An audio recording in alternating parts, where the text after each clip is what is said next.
Good morning, 6th class. As you know, we are reading chapter 10, Geography, India, Natural Vegetation and Wildlife. So, in this chapter, today we are starting a new topic, Importance of Forest, which is on page 172.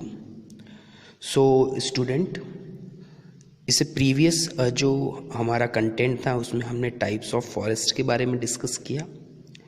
So forest जो है वो एक important part है India से related. अगर हम लोग कुछ फैक्ट्स की बात करें तो जब हम लोग वर्ल्ड से कंपेयर करते हैं पॉपुलेशन, सो टोटल जो पॉपुलेशन है वर्ल्ड का उसका 17 जो है वो इंडिया में है पॉपुलेशन। और जब हम लोग सिर्फ फॉरेस्ट की बात करते हैं तो टोटल जो फॉरेस्ट है 100% जो फॉरेस्ट है वर्ल्ड में उसका ओनली 2% फॉरेस्ट ही इंडिया में अवेलेबल है। यानी इंडिया में जितनी पॉपुलेशन है उसके हिसाब से हमें काफ़ी कम फॉरेस्ट हमारे पास में आते हैं, हमारे पास में वो परसेंटेज काफ़ी कम बचता है। नेशनल फॉरेस्ट जो पॉलिसी है उसके अकॉर्डिंग किसी भी कंट्री में मिनिमम 33% जो है फॉरेस्ट होने चाहिए, बट इंडिया में ओनली 24% ही फॉरेस्ट है। सो ये क्लियर जो है हमें ये मैसेज देता है कि हमारे यहाँ फॉरेस्ट जो है वो काफ़ी जो है कम है, इनएडिक्वेट है, प्लस इनका जो डिस्ट्रीब्यूशन है वो भी अनइक्वल है। इंडिया में कुछ ऐसे पार्ट है जहाँ पर फॉरेस्ट काफ़ी है, कुछ ऐसे पार्ट है जहाँ पर जो है बिल्कुल ही फॉरेस्ट नहीं है। प्लस जो है जितने भी हमारे यहाँ फॉरेस्ट है उसमें से भी सिर्फ 70% जो है फॉरेस्ट जो है वहाँ पर जो ट्रीज़ है वो हमारे लिए वैल्यूबल है। 30% जो ट्रीज़ है वो हमारे लिए इकोनॉमिकली वैल्यूबल भी नहीं है। मोस्टली हमारे यहाँ जो फॉरेस्ट मिलते हैं जिसका सबसे हाईएस्ट परसेंटेज है वो आपके डिसाइडियस और कॉर्निफोरस है। सो फॉरेस्ट जो है वो काफ़ी इम्पोर्टेंट है बिकॉज फॉरेस्ट हमें डिफरेंट टाइप ऑफ जो प्रोडक्ट है वो हमें प्रोवाइड करते हैं। फॉर एग्जांपल सबसे इम्पोर्टेंट है वुड। सो ये वुड फर्नीचर मेकिंग में यूज़ आता है, प्लस जो है विलेजर्स जो है वो इसको फायर वुड के तौर पे खाना बनाने के लिए यूज़ करते हैं, कुकिंग के लिए। इसके अलावा ये लैक यानी जिसे बैंगल्स बनती है, रेजिन है, गम है, सेल्यूलोज है, ये प्लांट के जो शेल्स है जिनका मैन्युफैक्चरिंग में यूज़ होता है। फॉडर चारा मिलता है, तेंदू लीव्स है जिसे जो है बीड़ी वगैरह बनती है, और मेडिसिनल जो हर्ब्स भी प्रोवाइड करते हैं। आप जानते हैं कई कंपनीज है जैसे फॉर एग्जांपल वैद्यनाथ है, पतंजलि है, हिमालय है, ये कई तरह के जो है आयुर्वेदिक जो है मेडिसिन्स प्रिपेयर करते हैं जो इसी तरह के हर्ब से प्रिपेयर किए जाते हैं। सो फॉरेस्ट है वो हमारे सोशल, हमारी इकोनॉमी और इकोसिस्टम के हिसाब से काफ़ी इम्पोर्टेंट होते हैं। फॉरेस्ट के और भी कई यूज़ हैं जैसे फॉर एग्जांपल जो फॉरेस्ट होते हैं वो एयर करंट, एयर सर्कुलेशन को कंट्रोल करते हैं, रेगुलेट करते हैं। जिन एरियाज़ में फ्लड आता है उन फ्लड को ये कंट्रोल करते हैं। फ्लड से जो सॉइल इरोजन होता है उसको ये कंट्रोल करते हैं, प्लस सॉइल मॉइस्चर है उसको ये मेंटेन करते हैं, और प्लस इनसे जो है पर ईयर ह्यूमस जो है वो उसके थ्रू जो है सॉइल फर्टिलिटी है वो भी इम्प्रूव होती है। सो फॉरेस्ट के कई डिफरेंट टाइप के यूज़ है, यही रीज़न है कि फॉरेस्ट काफ़ी वैल्यूबल है। सो इस चैप्टर में 2 पार्ट है, नेचुरल वेजिटेशन जो हमने अब तक डिस्कस कर लिया है, इसका सेकंड पार्ट है वाइल्ड लाइफ। सो वाइल्ड लाइफ टोटली जो है इस नेचुरल वेजिटेशन पे ही डिपेंड करता है। जैसे हम लोग बात करेंगे हमारे यहाँ डिफरेंट टाइप्स ऑफ जो है फॉरेस्ट है, सेम वैसे ही हमारे पास में जो है लार्ज वैरायटी ऑफ जो है एनिमल्स भी है। मोर देन 80,000 जो स्पीसीज ऑफ एनिमल्स इंडिया में अवेलेबल है। इसमें से 1200 जो स्पीसीज बर्ड्स की भी हमारे यहाँ पर है। इंडिया में कुछ ऐसे एनिमल्स हैं जो काफ़ी इम्पोर्टेंट है हमारे कल्चर के हिसाब से, हमारे ट्रेडिशन बिलीफ। सो उसमें से फर्स्ट नेम आता है एलिफेंट। हम सब लोग एलिफेंट से फेमिलियर हैं, हमने अपनी लाइफ में कभी न कभी एलिफेंट को देखा होगा।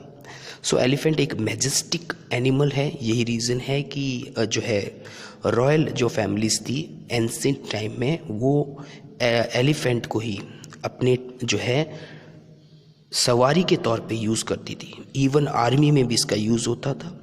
एट प्रेजेंट जो है एलिफेंट आसाम, वेस्ट बंगाल, मध्य प्रदेश, कर्नाटका, केरला एंड तमिलनाडु, ये डिफरेंट पार्ट्स में। और हम लोग जानते हैं कि साउथ इंडिया में तो जो है एलिफेंट का जो है काफ़ी ज़्यादा यूज़ होता है। देन आता है वन हॉर्न जो है राइनोसियर्स। सो ये जो राइनोज है ये एक एंडेंजर्ड स्पीसीज है। इंडिया के जो है फ्यू जो पार्ट में और वर्ल्ड के भी वेरी फ्यू पार्ट में ही ये अवेलेबल है। सो इंडिया में ये आसाम एंड वेस्ट बंगाल में हमें मिलते हैं। इनको प्रोटेक्ट करने के लिए हमारी गवर्नमेंट ने कांजीरंगा मानस नेशनल पार्क प्लस जो है जालदापारा वर्ल्ड लाइफ सेंचुरी इसको इस्टेब्लिश किया है ताकि इन राइनोज को हम लोग प्रोटेक्ट कर पाए। देन है लॉयन एंड टाइगर्स। सो हम सभी जानते हैं कि जो लॉयन होता है वो कौन होता है, किंग ऑफ फॉरेस्ट। हमारे यहाँ लॉयन ओनली सिर्फ गिर जो फॉरेस्ट है गुजरात में वहीं पर अवेलेबल है। टाइगर्स हमारे यहाँ काफ़ी पार्ट्स में अवेलेबल है, जैसे for example Madhya Pradesh, West Bengal, Himalayan जो रीजन है या फिर राजस्थान के रणथंभौर में। सो टोटल ऐसे 50 जो है टाइगर रिजर्व्स है इंडिया के अंदर जहाँ पर हम लोग टाइगर्स को प्रोटेक्ट कर रहे हैं। एट प्रेजेंट हम लोग देखें तो जिस तरह से हमारे ये जो एनिमल्स हैं ये कंटिन्यूसली रिड्यूस हो रहे हैं, इनके जो नंबर्स हैं, इनकी पॉपुलेशन रिड्यूस हो रही है। और उसका सबसे जो बिग रीज़न है वो है रेकलेस किलिंग, हंटिंग। हमारे जो हम लोग जो है हमारी जो पब्लिक है वो अपने सिर्फ अपने पर्सनल इन्जॉयमेंट और फन के लिए इनकी किलिंग कर रहे हैं।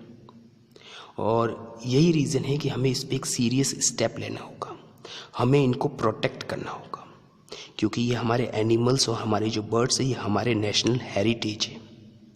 और यही रीज़न है कि हमारी जो गवर्नमेंट ने इंडिया के जो डिफरेंट पार्ट हैं वहाँ पर different national park and world life and bird sanctuaries establish की। सो ये नेशनल पार्क जो है ये एक रिजर्व एरिया होते हैं जहाँ पर वाइल्ड लाइफ प्लस जो नेचुरल वेजिटेशन है उनको प्रोटेक्ट किया जाता है। वाइल्ड लाइफ सेंचुरी भी सेम रिजर्व एरियाज है। इसमें जो एंडेंजर्ड स्पीसीज है जो किसी पर्टिकुलर एरिया से बिलोंग करती है, उन एंडेंजर्ड स्पीसीज को प्रोटेक्ट करने के लिए, उनके डेवलपमेंट के लिए वर्ल्ड लाइफ सेंचुरीज इस्टेब्लिश की जा रही है। सो हम सबको इनको प्रोटेक्ट करना चाहिए। यही रीज़न है कि हमारी जो गवर्नमेंट है, हमारी जो कंट्री है, हमारी जो पब्लिक है, उनको अवेयर कर रही है कि वो इन वाइल्ड लाइफ को प्रोटेक्ट करें। यही रीज़न है कि हम लोग जो है every year first week of October को वाइल्ड लाइफ जो वीक है के तौर पे सेलिब्रेट करते हैं। सो स्टूडेंट, पेज 174 पे एक मैप अवेलेबल है। इसमें आपको डिफरेंट जो है national park and world life जो सेंचुरीज है वो अवेलेबल है।